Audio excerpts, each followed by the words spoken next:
As a scholar and professor of Black Studies, you've described an ancient Africa that is very rich in its heritage and its civilization, its use of science, agriculture. Describe ancient Africa to us, the kind of Africa that you've been studying and unearthing. We have images, and these images dominate us. These images dominate us, and the image of Africa has been totally destroyed by recent discoveries. It's just that most people do not know of those discoveries. And the discoveries are made by Euro-American scientists mainly. Peter Schmidt and Donald Avery, for example, discovered Africans were smelting steel 1,500 to 2,000 years ago. I'm going to use the conservative estimate, 1,500. They were smelting steel at a time when nobody in the world was smelting steel. And using a one-stage process, apparently, too. Well, what was so unusual about it is that they were preheating the air, and they had a system whereby because of preheating the air and because of the other things they introduced, they were able to achieve temperatures of 3,275 degrees Fahrenheit in the blast zone. That was never achieved until centuries later. Iron actually melts at 2,642 degrees Fahrenheit.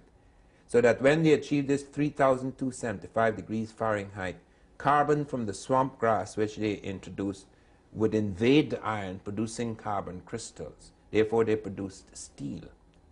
This is by a very, they achieved temperatures about 200 to 400 degrees higher than anything achieved in Europe or elsewhere. And this is long in advance of the production of steel. And the East Indians from India would come into the port of Dar es Salaam. They would pick up this steel, which they call wool steel, and they exported it to Europe, and Europe made Damascus swords. So the finest swords in the world were really made from African steel. But it's so much beyond simple steel. I mean, there's agriculture. And you have also breakthroughs and a whole range of other things. We find an astronomical observatory 300 years before Christ in northwest Kenya, a place called Namortunga, where we found Africans 300 years before Christ had built an observatory, and they had aligned their stones to a range of stars and constellations, on the basis of which they had built one of the most accurate of prehistoric calendars. We find breakthroughs in agriculture. We find, for example, apart from the breakthroughs in agriculture, we find that they had mastered about 1,000 medicinal uses of plants.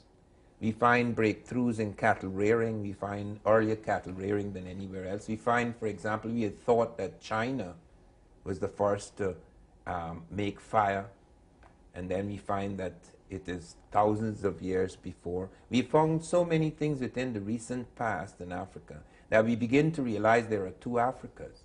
Africa before and Africa after the Holocaust. And when I speak of the Holocaust, I'm speaking of the slave trade. Right. A lot of people did not realize that why we got this idea about people in the jungle is that the only way to escape slavery was to run into the jungle. I mean, in Mali, for example, we found postal networks, we found very sophisticated developments, but people ran into the jungle to escape slavery. And we found an extraordinary people called the Dogon, who ran into the mountains. And they were studied by Marcel Griol and Germaine Dietelin. And they, for example, they knew about the atom. They said everything is made up of invisible spinning particles. They knew of the exploding universe, the Big Bang. For example, they said the stars are running away from us. And we thought at first that was poetry until we realized what they were talking about. Because the stars are moving away from us, because we are still expanding, the universe is still expanding. They had fixed upon a star that is impossible to see with the naked eye. They not only saw it, we call it Sirius B, they call it Sigipolo. They said it's the egg of our world. They fixed on this star, which I say is impossible to see with the naked eye.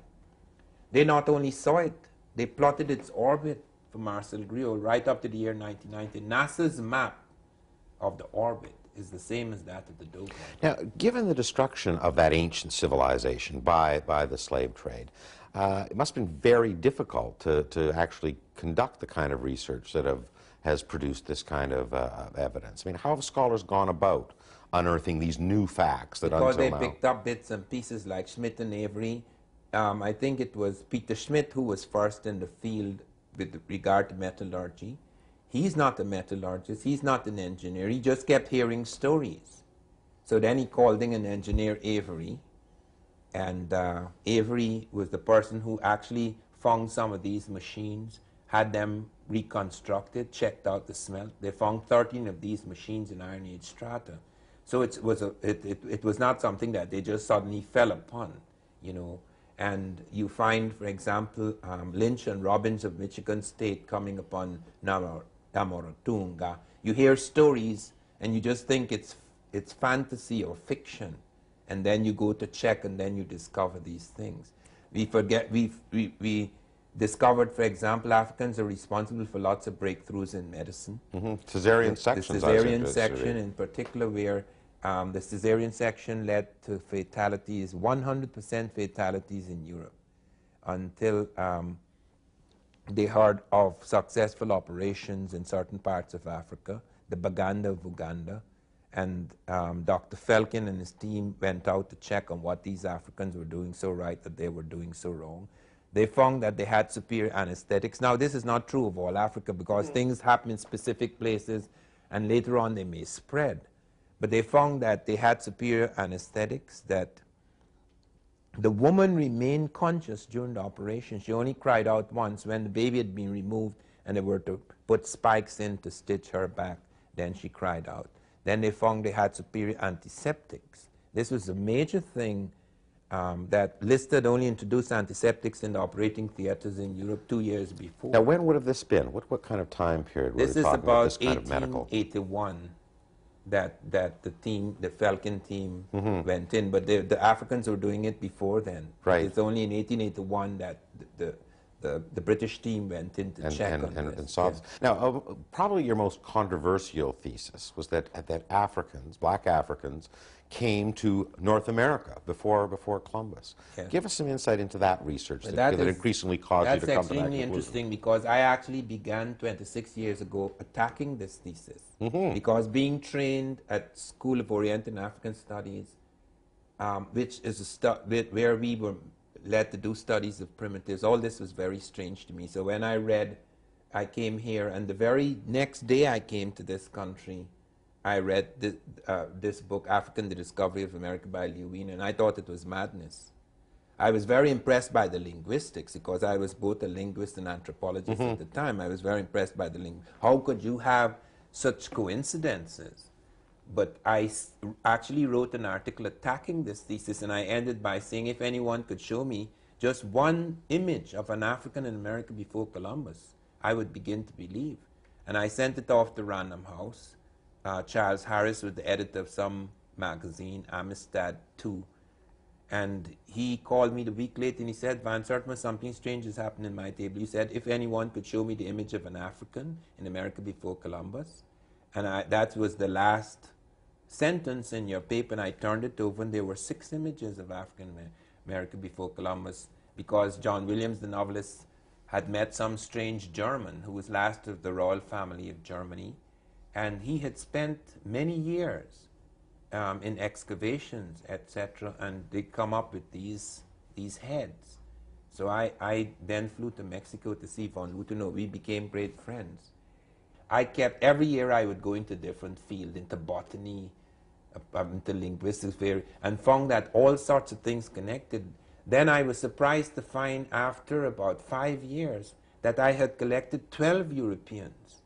The names of 12 Europeans who had actually seen or heard of blacks when they came, and that Christopher Columbus was the first of these. Christopher Columbus actually wrote in the Journal of the Second Voyage that when he was in Haiti, Native Americans came to them and told them that black-skinned people had come in large boats trading in gold-tipped metal spears. Columbus took 2 of these spears and sent them back to Spain to be assayed. They were microscopically inspected in Spain. Then they found that of 32 parts, 18 were gold, 6 of silver, 8 of copper. That's identical with spears being forged in African Guinea. And all the songs that the Native Americans were using for these spears are the same songs that the Africans were using, Ghana and Kane and Kani and Ganin, etc. The Americans had added one word, Ganini, the gold merchants, which referred to the Africans bringing in these things. And then I found Ferdinand Columbus wrote a book on his father. He said, my father told me he saw Negroes north of Honduras. And then I found that Vasco Nunez de Balboa on September 25th in the year 1513, coming down the slopes of Caracua, which is in Darien, which we now call Panama, actually saw two tall black men among the Native Americans. The Spanish were startled. These men were about 1.5 feet taller than the Native American. They were exceedingly black. They had a different texture of hair, different features, and they asked the Native Americans where these black men come from, and they said, we don't know, but they're in a large settlement nearby, and we're waging war with them, and we've captured these two. Several people commented that. Peter Martyr, one of the first historians of America, said that these black people must have been shipwrecked long ago from Africa and had taken refuge in these mountains. Now, it begs the obvious question is, why do we know nothing of this? Why do we have to have this television interview to find these remarkable stories and facts? The problem is that if you have a certain frozen vision about the people and you find an odd bit of information here, you're not going to follow it up and find that there's a whole lot of odd bits of information, because it's impossible to believe. It's like believing that other human beings went to the moon before us, okay? Because so that if you heard about that, you know, the whole thing becomes ridiculous. But, I mean, you are highly respected as, you know, as a scholar from Rutgers and Princeton University, but there are others who are out there within the Afrocentric movement who are saying that, you know, Napoleon shot the nose off the Sphinx because it had Negroid qualities, and that Cleopatra was black. Why have some kind of forced the facts almost beyond the pale and doing it, discrediting the more scholarly work? That is a tragedy that happens perhaps in all movements. This is what has led to, some of the colonial political movements, for example, have been destroyed by extremism, where you have a responsible body of people making a forward movement, and then other elements come up, and they think that it's necessary to exaggerate or invent. I mean, Cleopatra is probably mixed. She has some black blood, but she's probably as Egypt mixed. appeared to be at that point in time. And it's not important. I mean, who was Cleopatra? She never did anything of consequence. She was probably a great lover. I know. So I mean, I really find it incredible that and all the work in the sub-Sahara now that shows that the civilizations were not just restricted to Egypt, which we know about, I think, as evidence. And also that we have found in the case of Egypt, we have found, for example, the Americans found that in 1962 that Egypt, the pharaohs were not born in Egypt at all. Keith Seal and his team discovered pharaohs in Nubia before Egypt. Okay, and we have found many things coming up from inner Africa. That is one of the new startling discoveries, that we find about 22 plants. 22 plants or parts of plants that turn up in Egypt that come from inner Africa. We also find a whole range of other things coming up into Egypt. We found, for example, at Zaire, some kind of mathematical thing which turns up later in one of the mathematical papyri of Egypt. So we're finding that you have, I prefer to call it inner Africa rather than Africa south of the Sahara, because it involves more than south of the Sahara coming up into Egypt. Now, the unfortunate thing is that in the study of Egypt, people get involved with minor issues like, who on earth is Cleopatra? I mean, why does that matter? So that you will find people will start introducing irrelevant nonsense like that, and then people can attack it very easily, and then they blow the whole thing up. Right. Now, but one part of Afrocentrism that does seem to be fairly central is this notion of a stolen legacy, that there's been a systematic attempt by white European societies to, steal African culture and then kind of destroy evidence of its existence. How far do you buy into that notion? Well, you see, part of it is true, because the important thing was that it was necessary for us, if you have a Christian conscience, okay, it becomes necessary in order to assuage that conscience to pretend or to assume or to invent in your mind that these really are inferior people and that we're doing good to them by dragging them up into civilization, so that you have all sorts of motives. The white man's burden. Yes. You see, because we find, for example, the names of the slave ships. Jesus, you know, good intent, justice. I mean, that's schizophrenia. I mean, and you have people sitting on the slave ships writing hymns like, "Jesus, you lover of my soul." You know, so that it became, it's a, I don't know how to put it, but there's some sort of madness that entered into that period. The important thing now is for us to, seeing the tragedy that it has brought into our world, the important thing for us is to find ways to bring about a balance and to shatter the frozen vision. My intention and my work is to show that Africans were not the primitives we thought they were, and to try and show as responsibly as possible what were their contributions to civilization. In your public lectures, I mean, you also focus a lot on modern-day black accomplishments in North America post-slave trade. I mean, everything from the invention of the steam engine to the typewriter to current developments in the space program. Again, why do we just know about Marcus Garvey and peanuts and nothing else about black accomplishments in modern history? Yeah, that was one of the most exciting parts of my exploration of this, because I went to NASA to study what blacks were doing in space and was startled to find that the leading technical astronaut in our space team is an African American, Colonel Gregory. And I was very fortunate because when I first went to NASA, they thought that it was just a study of equal opportunity and things like that, and I insisted, no, I want to see the scientists, and that was extremely interesting. Because I actually sat in a spaceship, I managed to see a whole lot of things. Then NASA flew me to witness the blast off of the first black in space. And one discovered a whole range of things. I met Dr. Christine Darden, the leading woman at NASA, who is an African American. She is now reshaping our planes so that we could fly faster than sound without the sonic boom problem. That's a very serious problem for us, because the sonic boom can shatter eardrums and glass for miles around.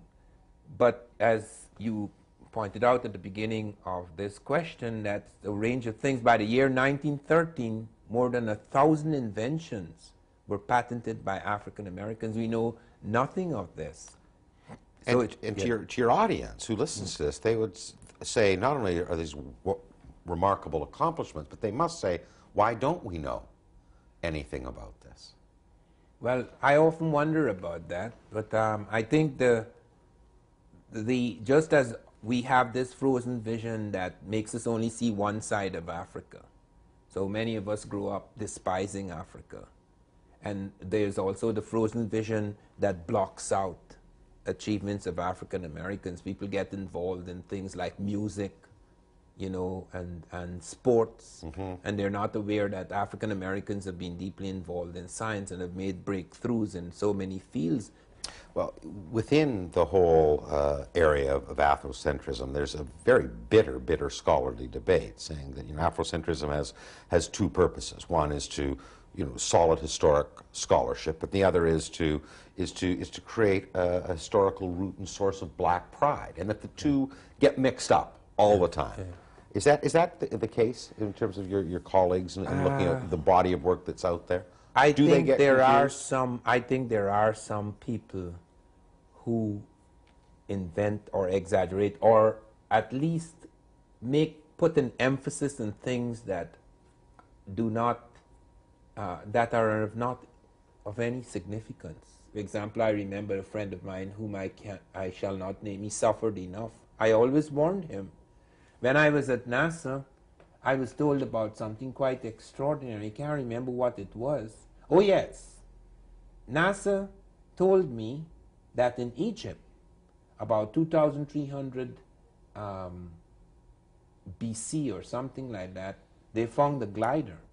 I remember reading this, yes. They found this glider.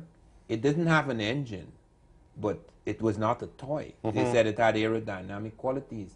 I told him, I said, be very careful with this information. This is not on the level of the Wright brothers, but 2300 BC is not a joke. These guys were actually it's not 1903, experimenting. right? I made it quite clear, experimenting. With flight. Yes, and he went about saying about how the Nubians were gliding from here to there. He lost his job because the New York Times called me and said, we were aware that you are quite responsible, that you're very cautious, that you don't say anything without backup, but wouldn't you admit that in your movement there are lots of irresponsible or such incautious souls? Those words, incautious. I said, I don't have a movement. I'm alone. I don't have a movement. There is a movement going on, and there are some responsible people and irresponsible people. There are some remarkable people who are bringing forward this information. And there are quite a number of them who are really quite remarkable, who have done work as significant as I have, like Dr. Charles Finch, for example, in the field of medicine. And they said, but wouldn't you admit they're incautious souls? I said, I don't know what you're talking about, because this is not the movement. This was February, about 5 or 6 years ago. Opened the paper one Sunday in February, and here is this thing by the New York Times about they interviewed Van Sertima and something about incautious souls, and one such incautious soul was such and such, who was talking about Egyptians gliding from here. He lost his job. Now, do you think that is an attempt to overcompensate to the slave history that is the dominant part of black history for modern black North Americans? That's all they know about their history is slavery? Yeah, it is very unfortunate, but that the people are driven at times because of the enormous sense of non-achievement that is being presented by this frozen vision. But you see, it is equally reprehensible for people, even after finding out new facts, still to stick to the frozen vision that Africans are inferior and things like that. It's so unfortunate because it's a case of ignorant armies clash by night. You see, so that, I mean, one has to be extremely careful about that, and when it appears, one has to point to it. This sometimes is very difficult because you don't want to hurt people. Mm-hmm. You know, I spoke to him privately. I said, be very careful, don't say such things. And I was having a debate with some professors once in Chicago, and this gentleman got up and said, we were talking about the pyramids and the problems involved in the building of the pyramids, and he got up and said, but how do we know? Since we do not know all the ways in which pyramids were built, how do we know that the Egyptians were not levitating the stones? And I went over to him and I said, shut up, man, don't make a fool of yourself. The Russians have shown, I had to dissociate myself from him. I said, the Russians have shown in recent experiments that you can move a small object. With certain kinds of concentration, you can move a small object, but this is an experimental stage. We have absolutely no scientific proof that man could levitate large blocks of stone. So that until we have absolute proof of that, it would be most unwise to talk about such things. The Egyptians had abilities of telekinesis, of course. Yeah. But as the body of evidence starts to become overwhelming, that there really truly was a very rich civilization in ancient Africa, not just in Egypt, but also the sub-Sahara. Do you think the time will come then when black Americans will start focusing on their modern heroes and not have to look back to Africa? Well, they have a number of modern heroes, but it's necessary that that past should be recovered, because it's not as easy as in the case of the European element in America, where they don't have to. Europe has been looking back for centuries, because all the things we learned in school was about Europe. You know, when I went to university, the School of Oriental and African Studies, for example, I went with the hope that I would be able to repair this gap in me. I knew nothing about Africa. So I decided to do a degree in African Studies. All the studies of Africa were of primitives. It was just as bad as some of these extremists who were inventing things. It was very depressing. At the end of the first year, I tried to commit suicide. I drank poison. I was unconscious for about 3 days. The doctor said I had drunk enough poison to kill 3 Englishmen, and they did not understand how I could recover from those poisons. It's a you see, Guyanese immunization system. No, eh? it wasn't Guyanese, it was forest. I had spent quite a lot of time in the forest, and we were injected with all sorts of things, with snake poison, all sorts of things like that. So somehow I had developed immunity to a whole lot of things by having poisons injected into me in small quantities. I don't know what it was, but I did survive. But I can see that frozen vision and all the kinds of myths that were perpetrated, and because of that frozen vision, created a state of mind that filled me with enormous anxiety for years. So that the point at issue is that once vision ceases to be frozen, and one becomes more fluid again, and one begins to accept that there's a great part of the world that we don't know about, or that we have closed off, that I think something significant can begin to happen. Because you see, America is still the leading country in the world. It's still the richest, the most powerful. But it has a problem that could destroy it. We are facing homogeneous giants in the East, Japan and China, that do not have these racial problems.